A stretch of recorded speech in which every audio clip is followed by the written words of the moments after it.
Hey everyone.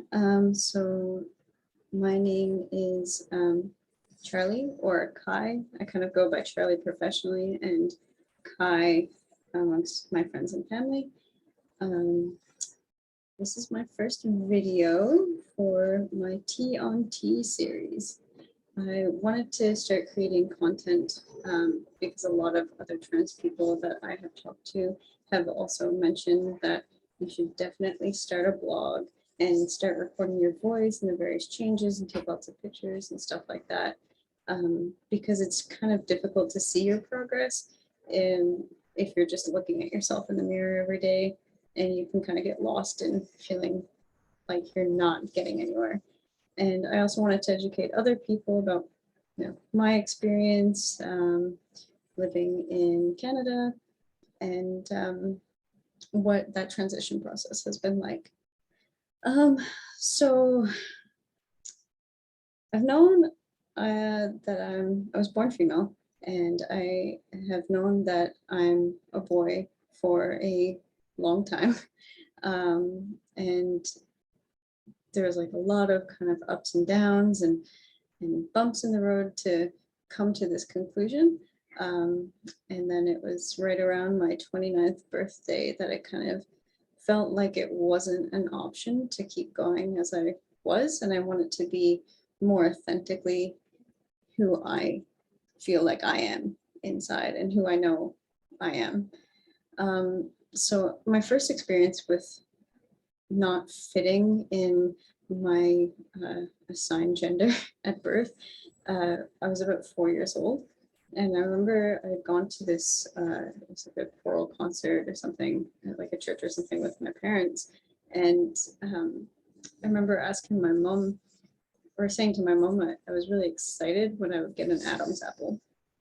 And she kind of laughed and said, that's not going to happen to you, sweetie, kind of thing.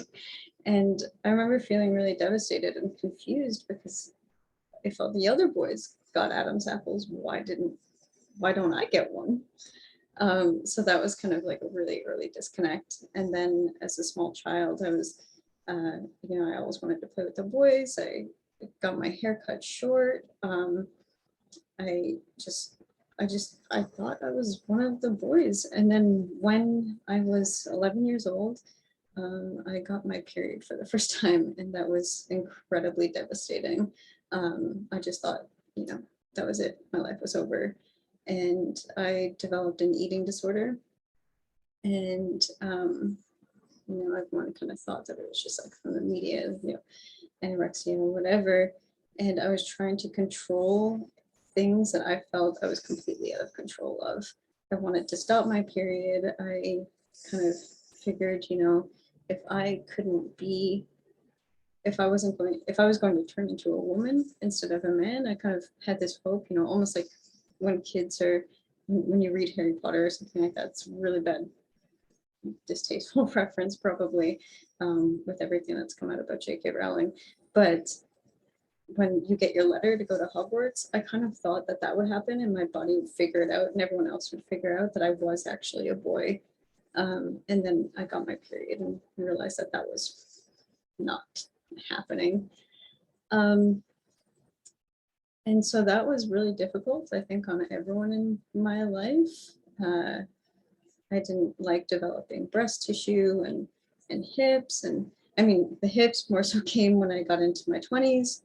And that's really when the dysphoria started kicking in. And as I started aging and things like that, because I always kind of feel like I am stuck as a young boy around all these other men.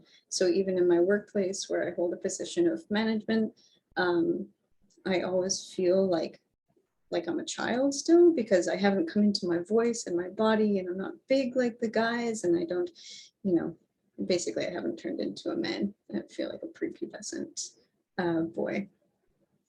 But it took me a long time to kind of come to this conclusion. So I started experimenting when I was a teenager with my gender expression in terms of like the clothes I would wear. And we would have these days at school where we could dress up. It was like trans day kind of thing where, I think they called it something like cross-dressing day or something for Spirit Week.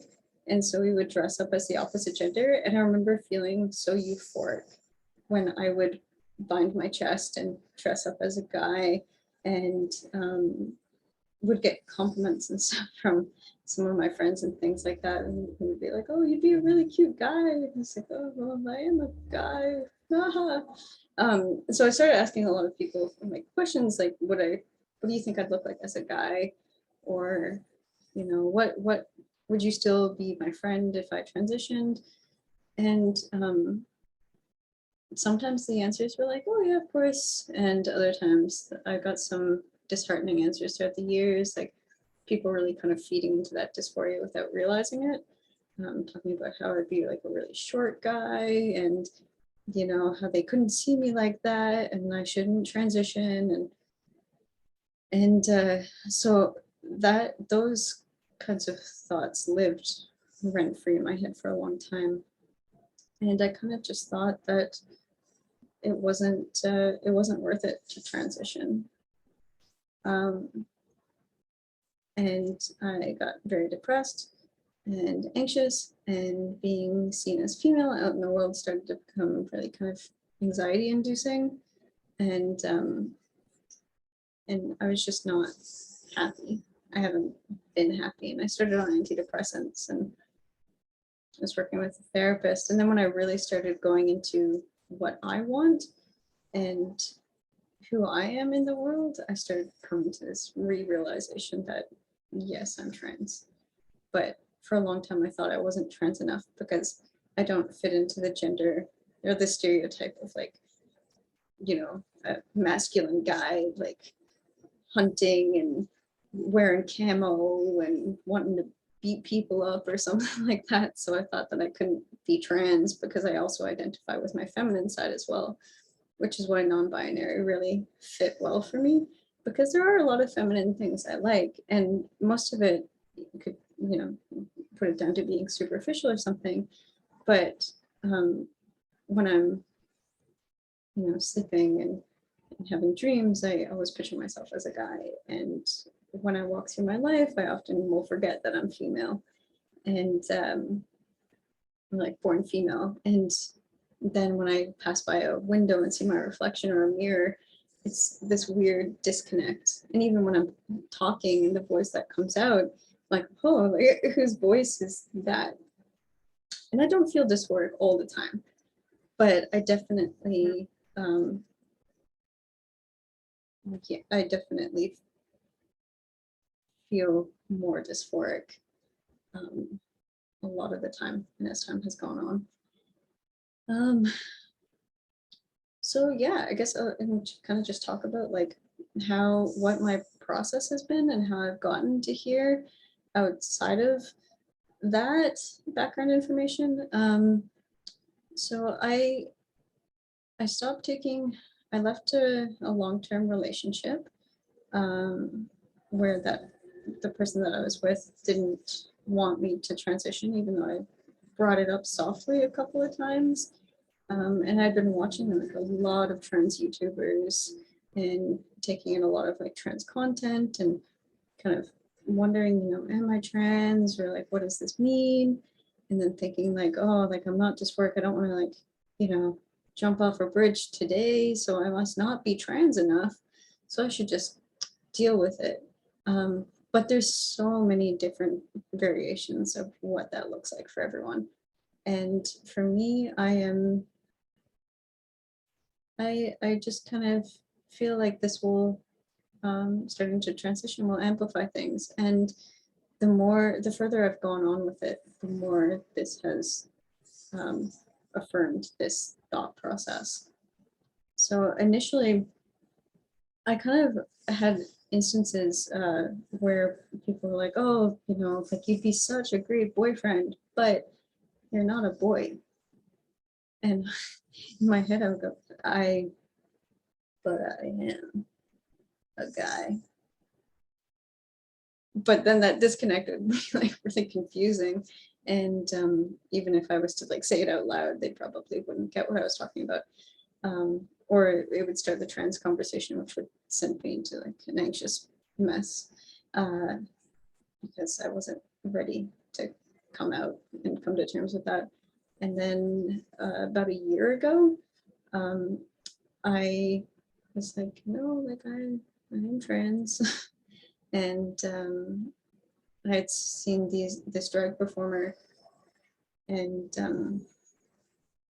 like she had a lot of these like short male backup dancers, because she's not super tall herself, but her backup dancers were shorter than her to kind of give the appearance that she was really tall. And they were these like small, like buff dudes who were like dancing in like neon, like spandex underwear. And I was like, that's the type of guy I am. That's what I want to be. Or I saw, Got Mick on RuPaul's Drag Race, and I was like, that fits how I see myself. And then I was like, yeah, no, this is it. This is what's been going on. And I just kind of blurted it out to a couple of my friends one day. And I was like, because one of them, we had only recently become friends, and she was talking about her trans partner. And I went, yeah, I'm trans. I went, oh, I guess it's out. So I have to kind of do something about this. And so I was like, yeah, I guess that's a thing. I guess I'm trans. And so I started asking her questions, like about her partner's experience and stuff like that. And then I started coming out slowly to some of my friends, and it wasn't all like easy. It was pretty tricky. And I was kind of a mess for a few weeks, thinking that I was going to lose my entire support network. And then here and that was like received really well. Like people were like, oh, I'm so proud of you. And some people didn't quite understand it, or like, oh, but you seem really female to me, or, what does this mean? And a lot of it came down to fears of losing me as their friend, or, as their like kid, or, losing the me that they had kind of constructed and knew. And after talking with my therapist, I was able to ease those anxieties a little bit, I think, because it doesn't, taking tea and transitioning doesn't actually change your core personality. If nothing else, it makes you feel more confident. And then I went to a therapist who is known in the community here to work with like trans people.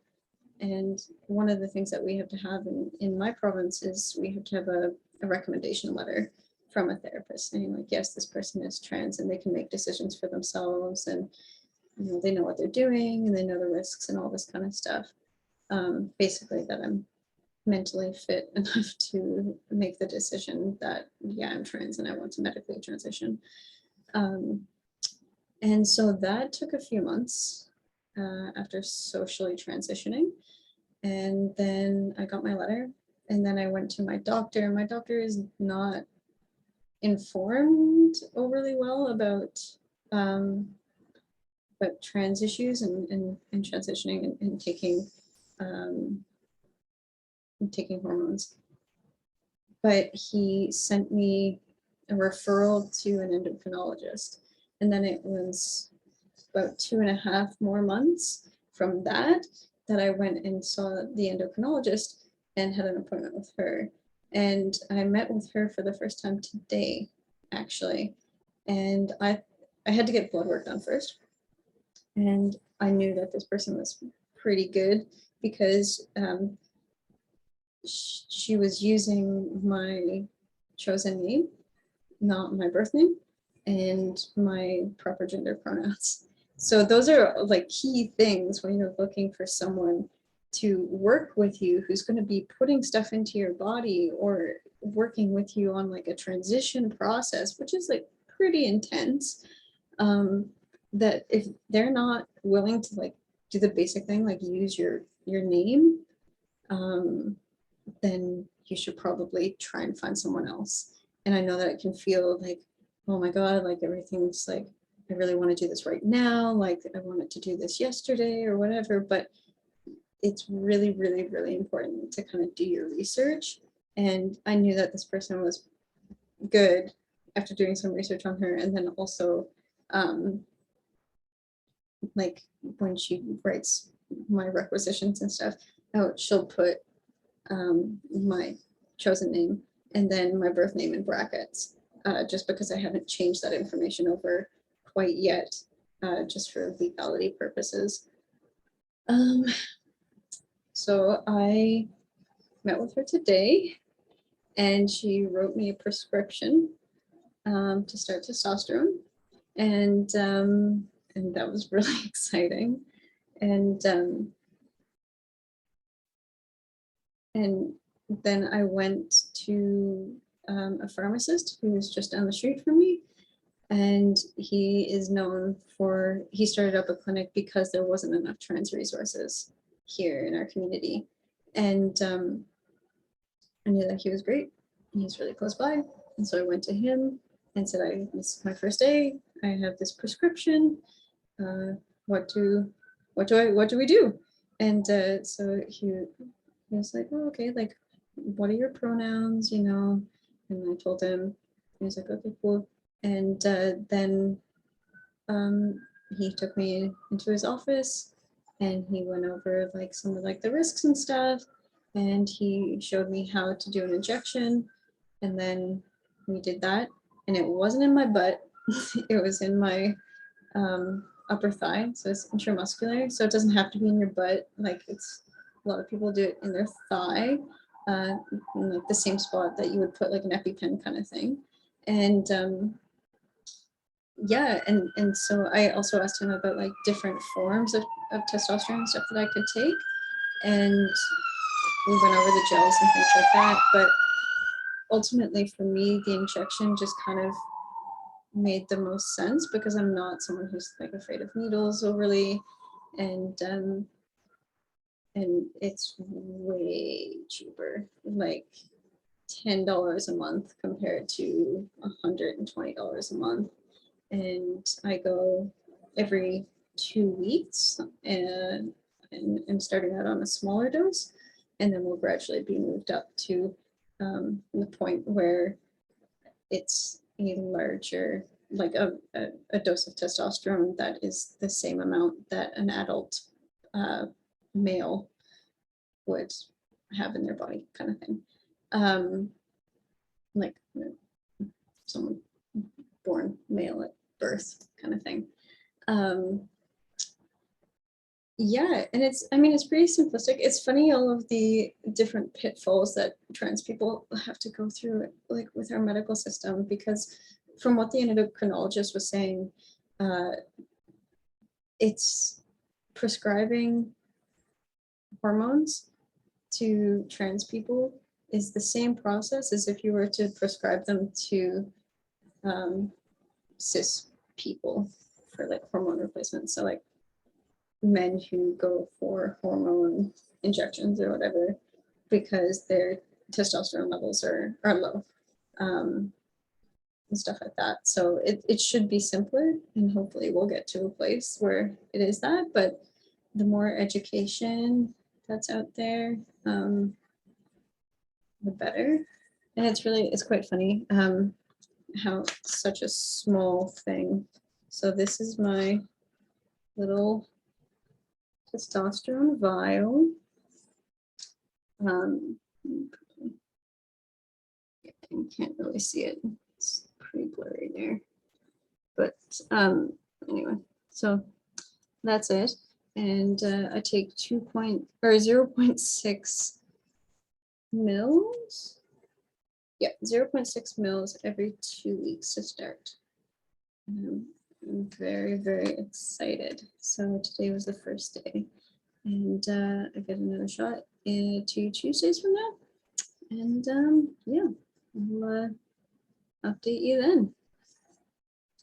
Bye.